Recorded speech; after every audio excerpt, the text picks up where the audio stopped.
It's not to say that ambition is overrated, but there are lots of ways to be ambitious. And there's nothing wrong with climbing a ladder, but you want to be sure you're on the ladder you want to be on and that it's taking you somewhere that you want to go, as opposed to climbing for the sake of climbing.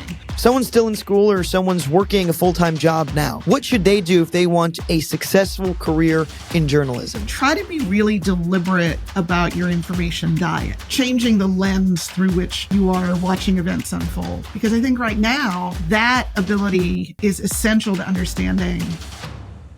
Welcome back to 30 Years in 30 Minutes. I'm your host, Michael Oved, and we've got a great episode for you today.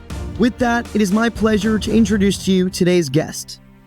Nancy Gibbs is an award-winning writer, speaker, presidential historian, and the former editor-in-chief of Time magazine, directing news and feature coverage across all platforms for more than 65 million readers worldwide.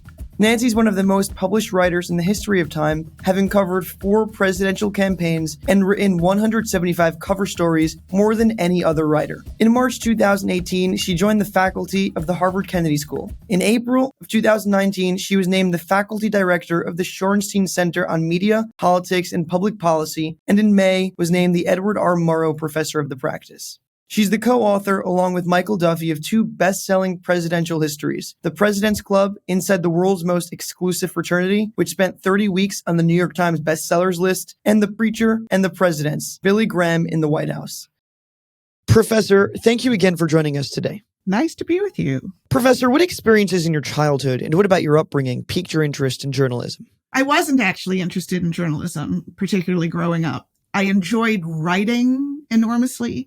But my first job in journalism was almost an accident, and it had to do with, what summer job I could get. And I thought I would be a terrible camp counselor, or, diner waitress, or, I looked at the jobs available to a 16-year-old, and getting an internship in a small newspaper felt like that would be more fun than the alternatives. So I was very interested and enjoyed writing a lot. Journalism was not something I thought about, partly because I assumed journalism involved going out and getting people to tell you things, and that terrified me. So I actually was sort of actively hostile to what I thought a journalistic career involved. So then what changed your mind? That took a long time. It was the interest in writing and in storytelling and the maybe arrogant notion of writing the first draft of history. I was a history major in college, and I was very interested in the kind of what is now called nonfiction narrative, but of trying to make sense of events sort of in real time. And so the job that I wanted was at one of the news magazines, which were still enormously powerful. At both Time and Newsweek had huge audiences and huge access to newsmakers. And importantly, for someone who was shy and scared of people, they did not make the people they hired as writers ever leave their headquarters to actually go interact with humans. They had a whole army of terrific correspondents, sort of, these great investigators who would gather the news, get people to tell them things, unearth documents, do the real important exploratory and work of journalism. We were the explanatory part. And so all of their reporting would come into New York, and the job of the writers would be to turn those into sort of seamless narratives. So it was perfect for people who like to write and were terrified of stepping foot actually outside into the real world. That first summer job was with the Chautauquan Daily. And the Chautauquan Daily only exists for 2 months a year, during the sort of July and August period when the Chautauqua Institution in Western New York puts on a summer season of lectures and concerts and classes and seminars. And so the Chautauquan Daily was basically to tell people at Chautauqua what's going on today, who's coming to speak, review the previous night's concert. And so it was actually kind of amazing the people I got to interview just by virtue of being assigned to cover the morning lectures, because the world kind of came to Chautauqua. So, as I say, accidental, but tremendously fun and interesting. The Chautauqua Institute really was a place filled with all these sorts of artists, educators, and thinkers of all different backgrounds and opinions and perspectives. What lessons did you learn there that best prepared you for your time in journalism and at time? I think both my brother and I would say, as many kids who spent summers in Chautauqua would say, that it really was the formative, nothing against our formal educations, but this idea of people coming together in the summer in sort of their free time and choosing to sort of try to understand things better, to try to engage with people who disagree with them. This whole idea that we talk about a lot now about civil discourse, that was really the sort of founding principle. Chautauqua was founded 150 years ago with this idea that people should try to keep on learning all through their life. The oldest continuous book club in America is the Chautauqua Literary and Scientific Circle. So I think this idea of that you are never done learning and that your life will be enriched if you are around other curious people and to feed your curiosity. Curiosity is the fuel system of journalism. And while I wouldn't have put them together at the time, I think that the sort of underlying fabric of Chautauqua and its mission very much influenced how I came to think about the world and my curiosity about it and desire to try to make sense of it. But for the people who don't have access to places like the Chautauqua Institute, who want to expand their worldview and surround themselves with people similar to those who spend time at the Chautauqua Institute, what advice would you give them about how they can attain or have those types of experiences? Well, the nice thing is when Chautauqua was founded, we joke that it was the original internet because its principle was to connect people and then expose them to ideas and information and that they couldn't have access to otherwise.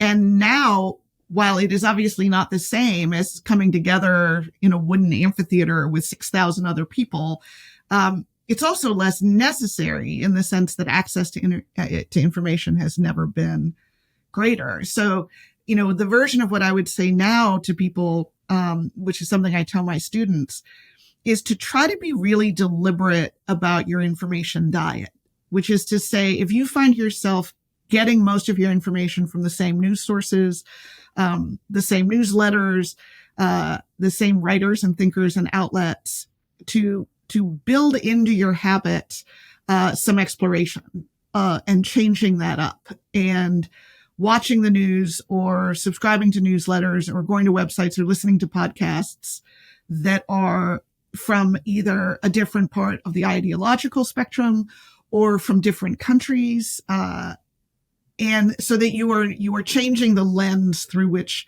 you are watching events unfold. Because I think right now, that ability to vary your information diet is essential to understanding where our country and a lot of other countries are politically and socially and culturally, the nature of the divisions and the challenges we're facing. I think the information environment is the core underlying challenge that we are facing in trying to move our societies forward. And so I think what individuals should do, wherever you fit into the picture, is to really try to be deliberate about seeking out sources of information and perspectives that are not the ones that you normally would read or watch or hear. And the hope is that this would create some sort of curiosity? Create curiosity in this, but also, create understanding of, you often hear people who don't only disagree with each other about some hot button issue, but they have trouble understanding why anyone would think differently. And the sort of, how can you not understand that? Partly that, our difficulty in understanding the reasons people disagree is because we often encounter caricatures of other people's points of view. But it's also because we are just living in sort of different information environments. And I think it's much easier to understand why people may disagree around what they think the most important challenges and opportunities are, or the best solutions to problems. It's easier to understand if you have actually walked in their shoes, in the sense of traveled through the information environments that they travel through. So you graduated from Oxford in 1984. with a master's in politics, philosophy, and economics. In 1985, you started at Time magazine. What made you want to go to Time, and how did you get a job there? Yeah, I first started trying to get Time and Newsweek both to consider me for a job while I was still finishing up at Oxford. And they both had hiring freezes, and it was like going to be impossible to get in the door. And I was introduced to people, this is where, friends and friends of friends and mentors and college professors and, anyone who can somehow get your letter in those days, long before emails, much less online job applications, to the top of the pile. So I was actually able to get in the door in both places and talk to a human. But of course, I really didn't have any journalistic experience. And both places were still extremely traditional in their hiring, which is to say it took lawsuits before women could even be hired, by and large, as writers and editors. So I finally got hired as a part-time fact checker, which was sort of the only way in the door. But there were fact checkers who had been fact checkers for 10 or 20 or 30 years. It was not you get hired in the mailroom in order to work your way up, except for the fact that these institutions were both, losing lawsuits, and also, more importantly, realizing that having a really narrow set of experiences and perspectives making decisions was not good for business. And so one thing that happened when I was first hired as a fact checker was that Time hired its first male fact checkers. And it was like the minute that they were both men and women in this job, it became an entry-level job. And so after 2 years of fact checking, I was given a tryout as a writer. And from then on, I was able to move into becoming a writer. But I will say, if I had it to do again, if they had, for whatever reason, been crazy enough to hire me right out of the gate as a writer, I likely would have failed. And the fact that I got to spend time there in this incredibly interesting, rich environment of writers and editors and reporters from a position where I could sort of watch from the sidelines, cultivate relationships with mentors and learn the ropes and get a sense of what was valued and what you needed to be good at and what would it take to build those skills while still not having any pressure to be able to do it myself was enormously valuable. It was sort of like I got to go to graduate school in news magazining before I was on the spot to be able to produce a story. So I'm actually incredibly grateful for that. And that goes back to what you were saying before about altering your worldview and your understanding of the world. So for people who are just coming out of college, if they're given a low-level job that they don't want to take, would you advise them to just stick with it and understand that perspectives and worldviews of those around them and just expand their own worldview while they're there? If you feel like you're purely marking time and paying dues in hopes that you'll be rewarded for having been a good soldier, then I think it's a different calculation. But if the work itself is interesting and challenging and stimulating and you're learning, even if it's a low level, unglamorous job, and especially if it's putting you in a position to meet and get to know people who also are invested in seeing you grow, which is harder to do now when so many jobs are remote or hybrid. Two, the pressure, certainly in journalism, and the pace and the level of productivity is such. I mean, the pace of journalism pre-internet, there was time to go to lunch for 2 hours with a senior writer or senior editor and just talk about the world or talk about writing. It was unbelievably luxurious in that way when it comes to getting senior people to take an interest in and train younger people. So I recognize that takes much more work and enterprise and initiative now for students coming out of college. I don't underestimate that. But I also think that sort of low-level, entry-level jobs can be really valuable experience, not just to get a foot in the door, but because you learn what the different jobs at the organization are, what kinds of people are successful at doing them, how the power and the influence and values of the organization manifest. There are just lots of valuable things to learn that I think is easier to learn when you are in a more junior, lower stakes position.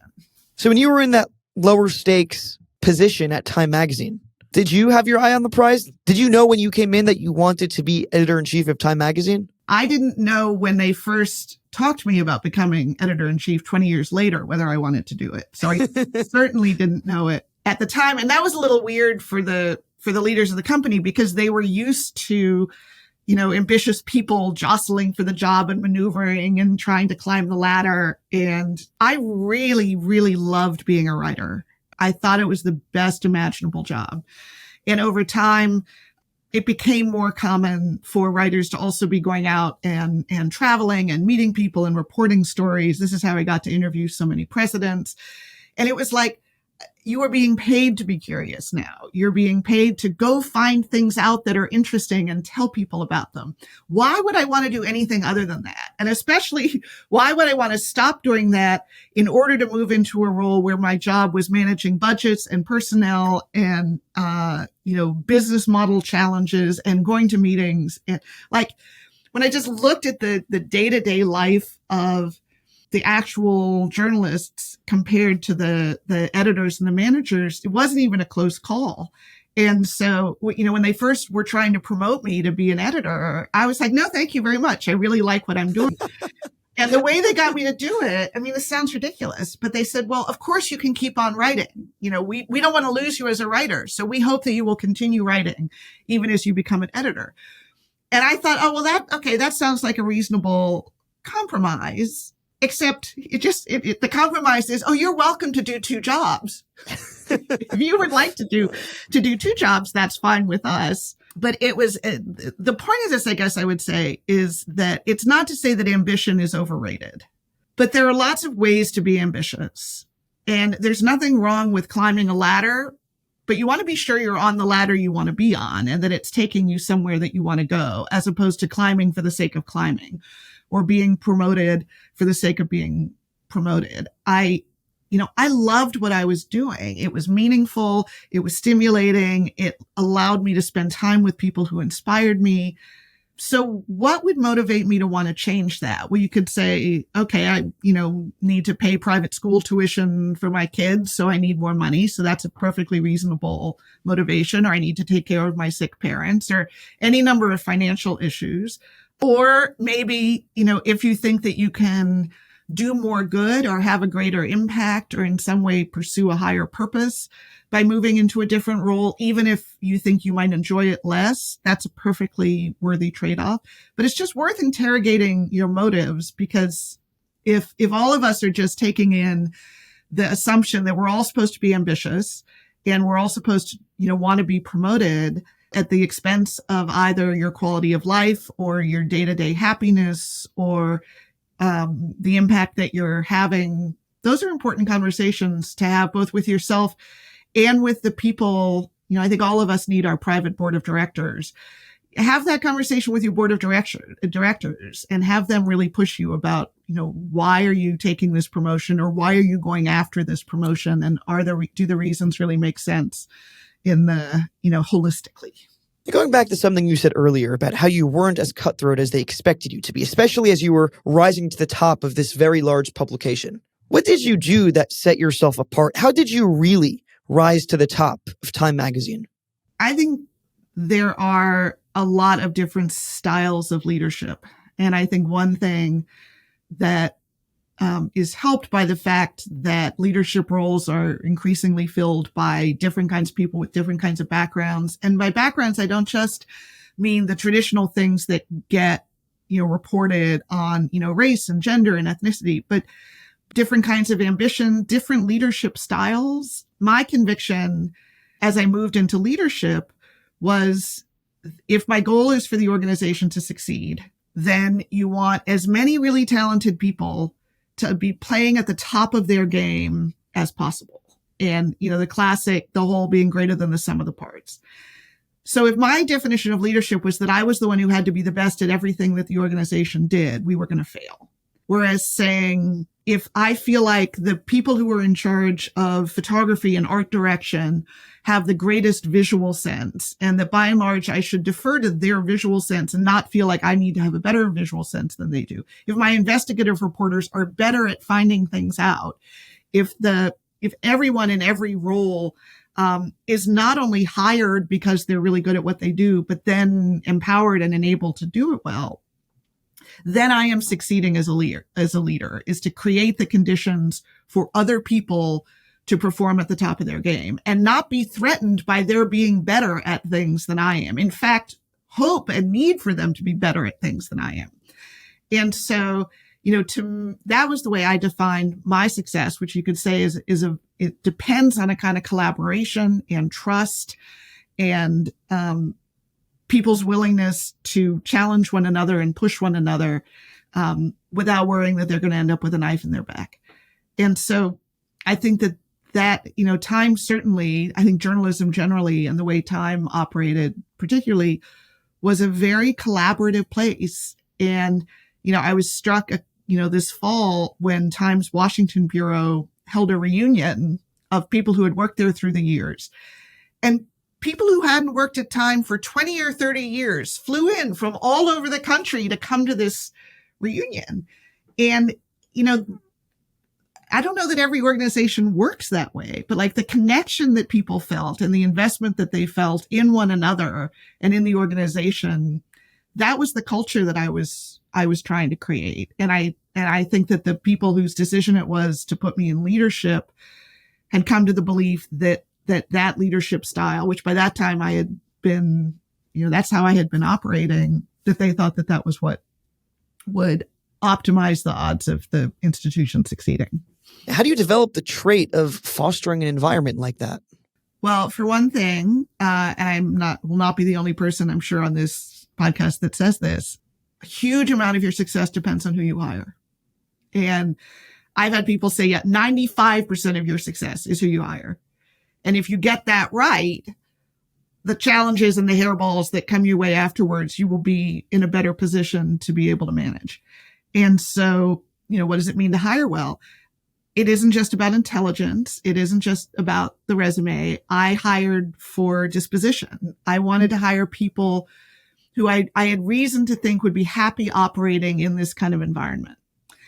And this isn't necessarily, a judgment of better or worse so much as a matter of fit. And they're incredibly talented journalists who I would conclude wouldn't be a good fit in the way we're going to do things and the way we're hoping to be successful. They wouldn't be happy. We wouldn't be happy. It would end up, with lots of people scratching each other and it would all go off the rails. And so I actually think that who you hire and knowing what you're looking for in who you hire is a really critically important part. Another part may be confidence. I think insecurity is fatal in leaders. And insecurity can manifest itself in a lot of ways, but one obvious way is being threatened by having talented people around you. I wanted the people around me to be better at things than I was. That, as they say, was my baseline. If you feel threatened by that, then you're not going to hire or elevate those people. And so if you're confident in your vision and if you're confident in their willingness to work together, then you're fine that they're smarter or faster or better or more creative than you are. You were the first female editor-in-chief of Time Magazine's history.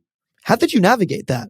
I sound so cliche about, but if you're not being true to yourself in the way you're going about the work every day, I just don't see how it works. If you're trying to perform a role or embrace a set of standards and metrics and expectations that aren't authentic to you because you think that's what's expected of you in the job, that to me is dancing backwards in high heels. That's making it harder. I only became comfortable in accepting the role of editor-in-chief, which I was apprehensive about. I thought it was going to, put a lot of stress on my family, on other things I cared about. I was worried about whether I would be able to be good at it. I had lots of concerns about it. But it was also, are they going to trust me to do it the way I think the job should be done? So I would say to anyone, male or female, that going into a role, you can never have perfect visibility into what the role requires. You just can't. But to the extent possible of knowing whether you're going to be able to perform it according to your values and your vision and what is important to you so that you can, be authentic. And that's an overused and trite word, but I do think it gets at some core of that goes to being able to be happy as well as successful in anything that we do in our lives. You must have brought with you a lot of authenticity because under your leadership, and I don't want to get this wrong, so I'm going to read it off of my paper over here, Time's digital audience grew from 25 to 55 million and video streams passed $1 billion a year. Time also won a Primetime Emmy Award for its two-part A Year in Space documentary, and it won the ASME Award for Cover of the Year in 2016. How did you do it? How did you grow a company so much in such a critical time, not only in journalism, but in Time's history? We win cover of the year because I had an amazing art director, and we grew our video streams and won the Emmy because, like many places, we needed to recruit a whole different kind of talent than the kinds of people who were working in newsrooms 10 years before. The most important part of that, this was a period where if you were not growing that way, you were dying. This was very hard for legacy organizations where, what was on the front page of the newspaper or what was on the cover of Time or what led the evening newscast was like the whole focus of the organization. And moving your understanding and emphasis to all things, digital, and the importance that it was your digital growth and reaching new audiences on new platforms with new kinds of storytelling was a hard adjustment for people who had been living in the glory days of traditional publishing. And so one of the most important things I did was not only hire a really talented deputy who was going to be, solely focused on growing our digital operation, but making sure that everyone in our newsroom saw me in his office or him in my office, hour after hour, because how I used my time was the clearest signal of what I thought was important. And the fact that I was spending a huge amount of my time with our digital editor and our digital team signaled to the people who had come in through a print doorway to say, oh, this digital part must actually be important because that's where Nancy is spending her time. And time is that is the most valuable thing that a leader has, and how you allocate it signals to your organization what is important. Did you have any failures while you were editor-in-chief of Time magazine or on your way to that position? How did you overcome them? Oh, sure. Fortunately, you go to bed every night terrified that you're going to publish something that is wrong, which is already a problem, harmful, which is even worse, defamatory or misleading. It's really scary as the volume of content that all of our newsrooms was producing started going way up. When you moved from being like a daily newspaper or a weekly magazine to being a 24/7 news operation, the opportunities for failure increased exponentially. So I went to bed every night terrified that what some, 9-year-old editor overseas who was in charge of, the website overnight was going to, post. Fortunately, I thank my stars that I got through my editorial leadership without a huge scandal, but that fear of failure that you would be responsible for, even if you had nothing to do with it, was terrifying. And I think all leaders have to find a way to manage the reality that you are going to be responsible and you're going to have to take responsibility, and your people are going to have to trust that you will take responsibility, however much or little involvement you had in the mistake in the first place.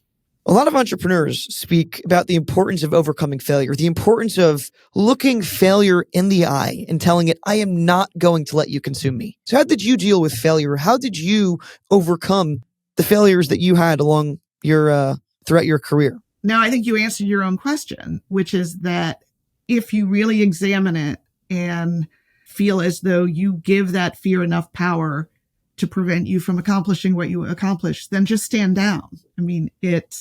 And again, I think there are reasons why people don't want to be leaders that are entirely reasonable and rational and that I respect. I could say leadership is overrated. There's some people who are really well suited to it. There are other people who aren't. And that is not any kind of a moral failure or judgment. And how we manage our fears, and there are lots of different kinds of fear. Fear of failure is only one of them. And whether we let them consume us, it's sort of the same as where we live on the continuum of bitterness or gratitude. And I think everyone is constantly facing that choice of leaning into gratitude or leaning into bitterness, because most things that happen, you could see either way. And there are a lot of things that we can't control, but how much we let our fears control us, how much we let bitterness about things that go wrong consume us, are disciplines and muscles I think that we can build, not easily.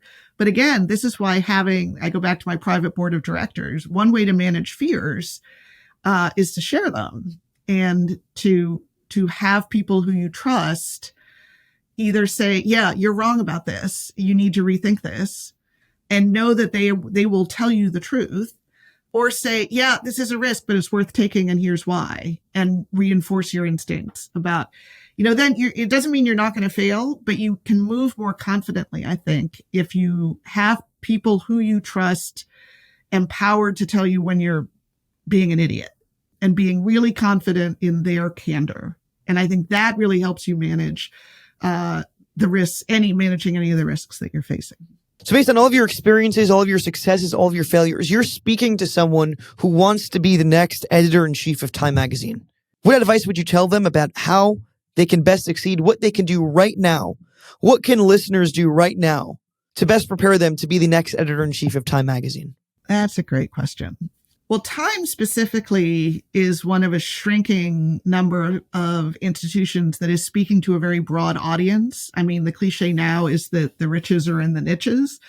And so more and more new startups are tailoring their publication to very specific audiences that's going to be much easier to monetize. And Time, which is now 100 years old, has always looked to speak to a broad audience. And the only way that you can do that is to be, wherever possible, doing what I talked about earlier of broadening your lens and your exposure to people who not just who live in cities, but who live in rural areas, not just, who are on the left, but on the right, not just on the right, but on the left. And then the vast in between who are much less likely to be tweeting and posting and sharing. And all the research shows that the majority of people do not hold extreme views on either side, do not tend to feel like it is their daily duty to post their views about the political issues of the day.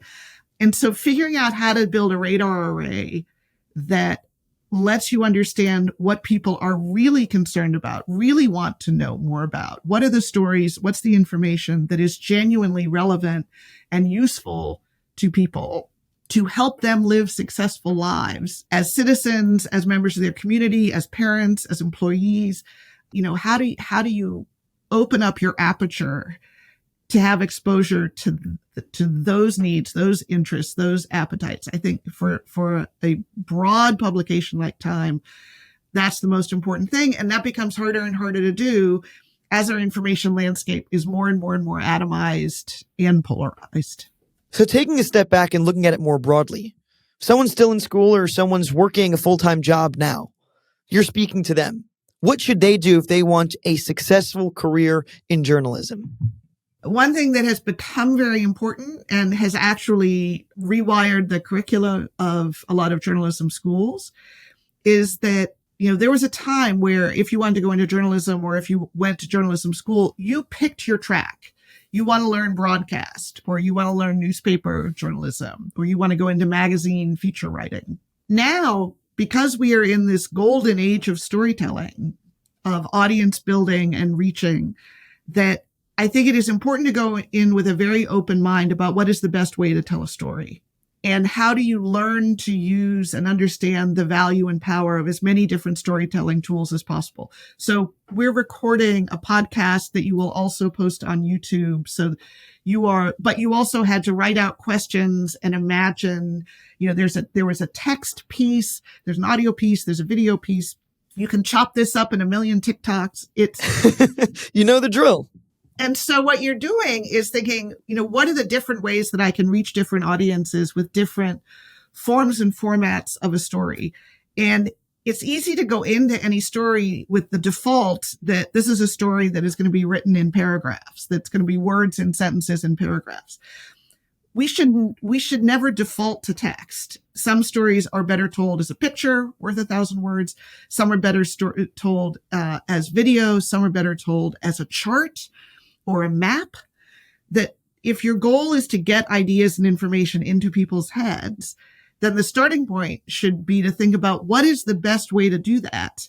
And so the more versatile and fluent you are in multiple tools of storytelling, the more agnostic you can be in picking which of those forms of storytelling are you going to choose. I think, therefore, the more valuable you will be to organizations whose job it is to get information into people's heads. And our last question before the rapid fire questions, what is an actionable item that someone can do right now in order to be a better writer? To write. I wish there were another way. It's the oldest writing advice in the world, but you get better at writing by writing. Because it's an art. It truly is a lost art. Well, I'm struck by how, having just heard this week from a parent who's, seventh grader in a private school, the parents have just been notified that there will be no more, writing assignment, no more take home, no more English essays, no more history papers, because it's too hard to know if the robots did the writing. I think it is going to be harder for people to learn how to write and to improve their writing. And, you can get better, but it won't get easier. I still have trouble writing. I have trouble getting myself to write. The writing itself is hard. I love having written, but the writing itself is, who is it? You open a vein and bleed. I mean, it's so, which is why it's obvious but difficult advice to say that you get better at writing by writing. And just as important, by finding good editors who, again, this is where maybe the robots help us, where if you write a draft of something and then you ask the robot to say, okay, make this sharper, make this tighter, invite it to apply editing tools, which you can agree or disagree with. But if you find that there are certain really, really leggy turns of phrase that you use all the time, or kind of hairball constructions that slow the reader down, that the robots will pick up on, I don't in any way discount the idea that the robots can help make you a better writer, but you can't let them do the writing for you. Makes sense. And now on to the rapid fire questions. Who has been your favorite person to interview? Oh, I would love to give a surprising answer to that. The one that got me the most cred with my kids, which of course is very important when you have young kids, which was a long time ago, was J.K. Rowling, because everyone in the world was obsessed with Harry Potter. And it's interesting to ever interview anyone to whom fame has come suddenly and powerfully. Like, that's just an interesting human experience to try to capture. But, occupational hazard, I will always find interviewing presidents, and the presidents that I got to interview, which runs the gamut from sort of, Jimmy Carter and Bill Clinton to, George Bush and Donald Trump.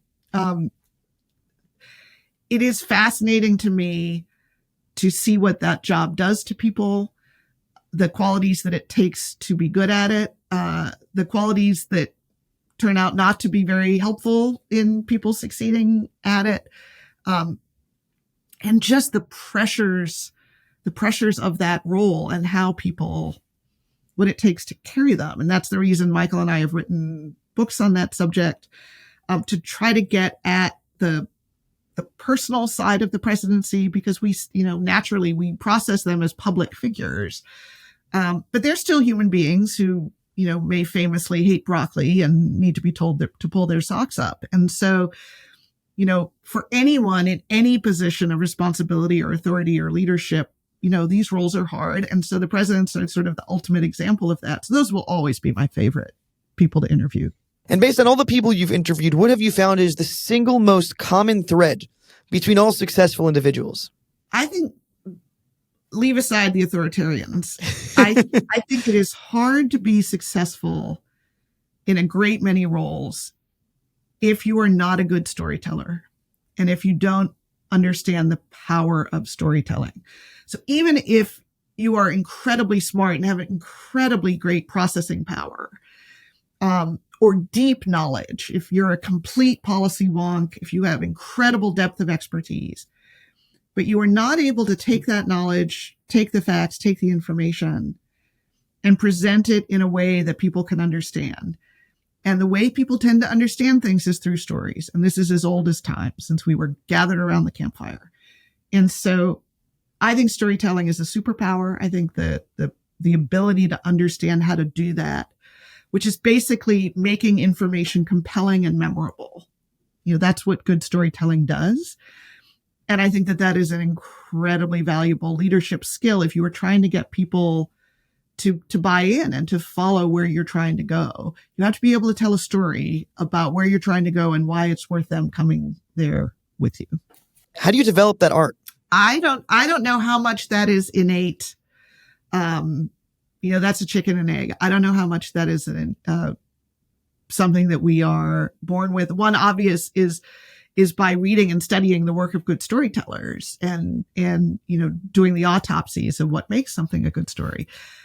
But I'm inclined to think some part of that is, I don't know, nature or nurture, but I think some part of that may be instinctive. Doesn't mean you can't develop the skill and get better at it, but I suspect that's, a version of being good at math, where you can get better at math, you can learn the rules of math, but we all have encountered people since we were in third grade who were just, math came more easily to them than others. I suspect storytelling may, in a very different way, like being a musical prodigy, that some people, you can practice all you want, but some people just have gifts. And I think good storytellers, that may be true for them. What book do you recommend?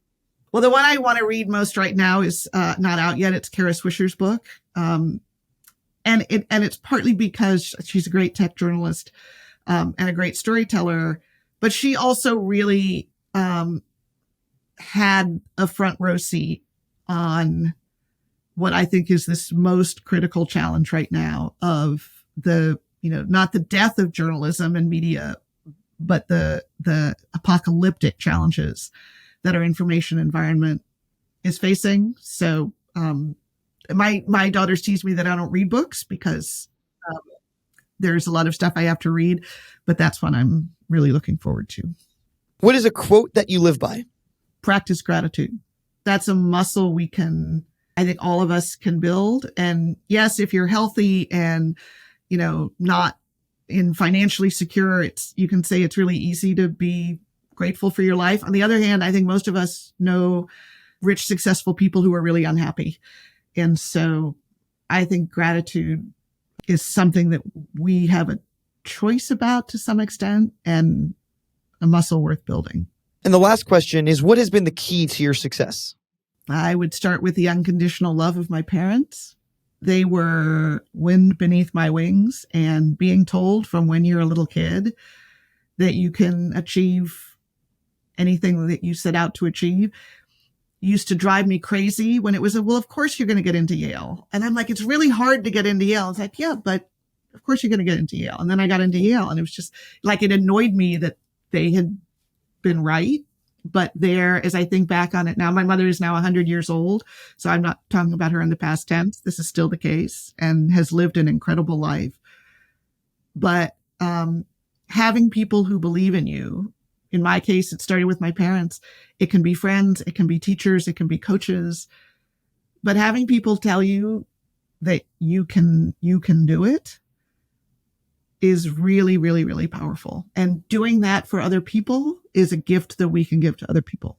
Well, Professor Gibbs, it's been an absolute pleasure to speak with you, an absolute pleasure to have you on. Thank you again for joining us today. Really nice to be with you, Michael. Good luck to you. Thank you for listening to 30 Years in 30 Minutes. Don't forget to like and subscribe, and let us know in the comments if there's anyone else you want to hear from.